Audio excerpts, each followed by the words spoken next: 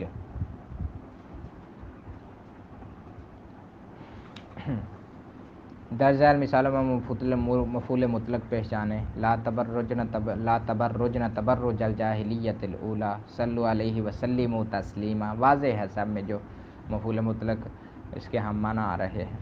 وَيَنْصُرَكَ اللَّهُ نَصْرًا عَزِيزًا،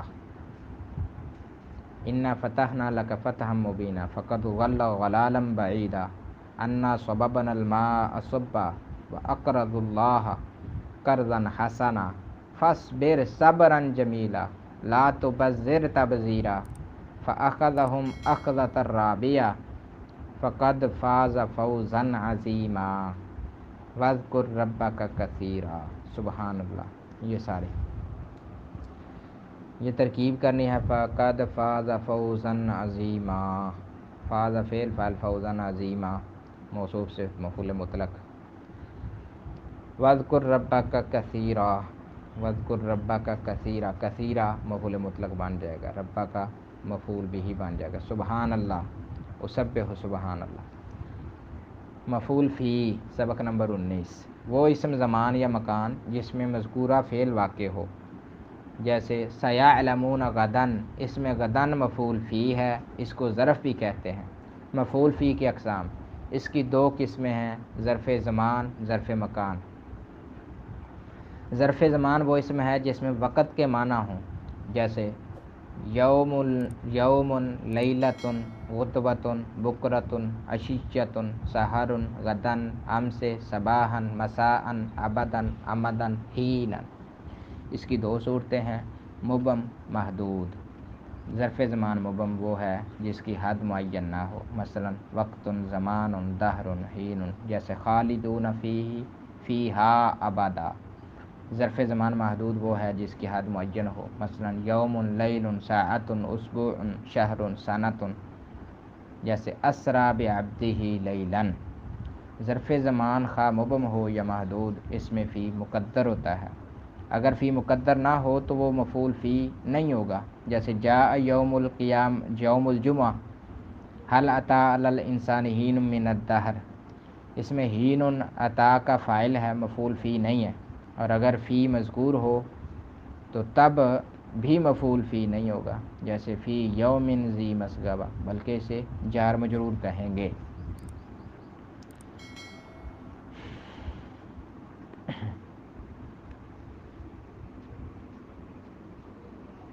ظرف مکان وہ ہے جس میں جگہ کے معنی ہوں، جیسے امام، خلف، قدام، وراء، فوق، تحت، عند، مع، اذا، حذاء، تلقاء، مسجد، بیت، سوق وغیرہ، یہ سارے ظرف مکان ہیں۔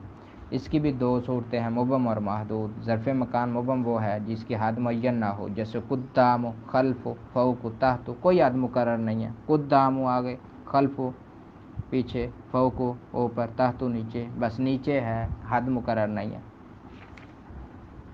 اس یبایعونک تحت الشجرۃ، یہاں تحت کی مثال دی ہے۔ ظرف مکان محدود وہ ہے جس کی حد معین ہوتی ہے، مسجد، بیت، سوق، ان کی حد معین ہوتی ہے، پتہ ہوتا ہے کہ یہاں سے لے کر یہاں تک اس کی حد ہے۔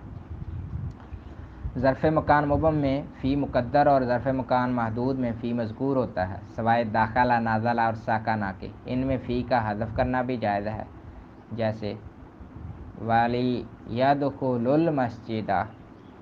اس کے بارے میں نحویوں کے مختلف موقف ہیں۔ وَلِيَدْخُلُ الْمَسْجِدَ، پہلا موقف ہے یہ مفعول فی ہے، یہ شاذ ہے۔ دوسرا موقف ہے یہ منصوب بنزع الخافض ہے، اصل میں تھا وَلِيَدْخُلُوا فِي الْمَسْجِدِ، تو حرف جر کو حذف کر کے اس کو اسم کو نصب دے دی۔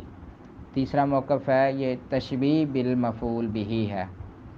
چوتھا موقف یہ ہے یہ مفعول بہ ہے، اس کی دلیل یہ ہے کہ داخلہ کبھی بھی نفس ہی متعدی ہوتا ہے اور کبھی حرف جر کے ساتھ متعدی ہوتا ہے۔ فائدہ، اس کے عامل کو حذف کرنے کی 2 صورتیں ہیں، جوازی جب کوئی قرینہ پایا جائے تو اس کا عامل جوازی طور پر حذف ہو جاتا ہے. جیسے کوئی کہے متا جیتا تو آپ کہیں یوم الجمعہ، آپ نے اس کے مفعول فی کے عمل کو جوازی طور پر حذف کر دیا، آپ نے صرف یوم الجمعہ کے ساتھ جواب دیا. وجوبی جب یہ صفت خبر حال یا صلہ واقع ہو تو اس کا عامل وجوبی طور پر حذف ہو جاتا ہے. جیسے لا صلاۃ بعد الصبح حتی تطلع الشمس، ای جائزۃ بعد الصبح، جائزۃ بعد الصبح.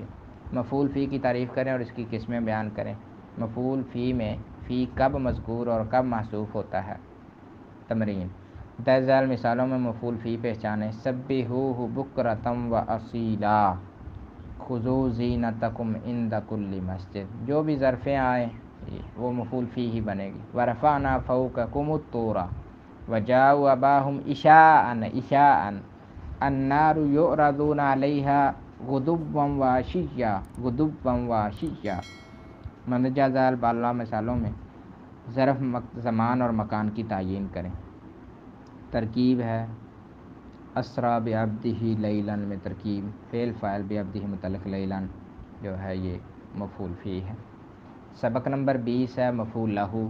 مفعول لہو وہ مصدر ہے جس کے واسطے مذکورہ فعل واقع ہو. دوسری تعریف وہ مصدر ہے جو مذکورہ فعل کی علت یا سبب بیان کرے. یدعون ربہم خوفا و طمعا، وہ کس سبب سے اپنے رب کو پکارتے ہیں؟ خوفا و طمعا، خوف اور طمع کے سبب سے. اس مثال میں خوفاً اور طمعاً مفعول لہو ہے. مفعول لہو سے پہلے لام جارہ مقدر ہوتا ہے. اس کی دو شرطیں ہیں.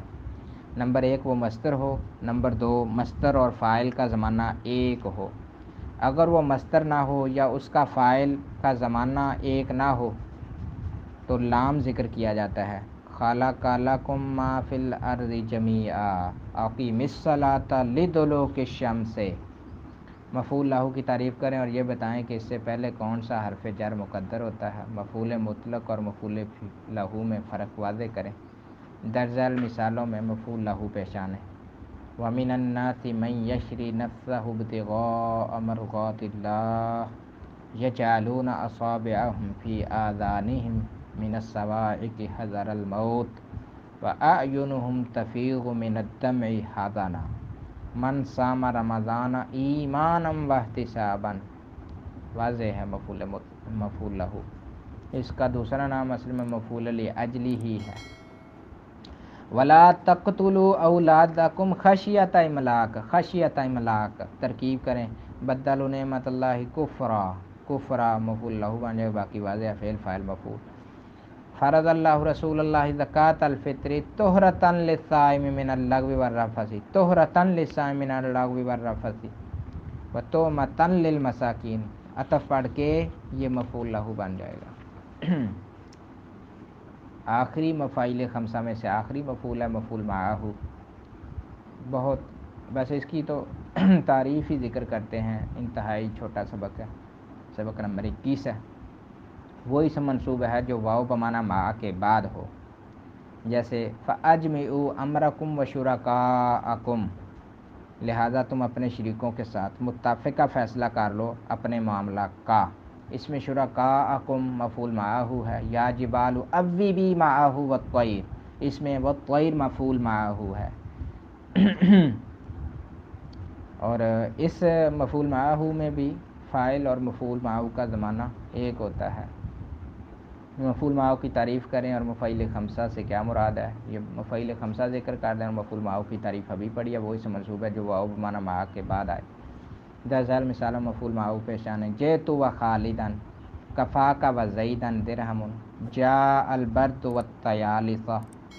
درج ذیل مثالوں میں اس مفعیل خمسہ الگ الگ کریں. لا تقتلوا یوسف یا حسرۃ علی العباد، غسل وجہہ ثلاث مرات، انبت نباتا، صمت دہرا، ضربتہ تادیبا، جئت و زیدا. ترکیب کریں سرت والنیل، سرت والنیل. سرت فعل فاعل نیلا مفعول معہ ہے.